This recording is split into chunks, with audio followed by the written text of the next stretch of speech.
Ngayon po, magiging liable ka ba sa perjury dahil sa honest mistake lang?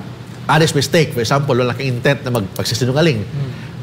Kasi akala mo ganyan, hindi pala ganyan. Di ba?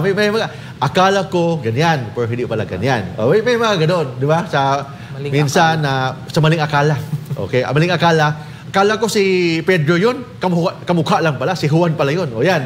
So, honest mistake. So, in honest mistake, you cannot be liable for perjury because it was not, yung pagsisinungaling mo is not willful, is not deliberate. Requirement kasi in perjury, willful and deliberate acts or omission of a material matter. When you say willful and deliberate, ano yan in Tagalog, MJ, Carlo? Willful, sinadya. Sinadya, pinag-isipan. Di ba? Willful, sinadya, deliberate, pinag-isipan bago mo pinirmahan yung isang affidavit na yan. Pero kung akala mo, yun yan, hindi pala ganyan, hindi yan. Kasi from the word perjury, it must be willful and it must be deliberate.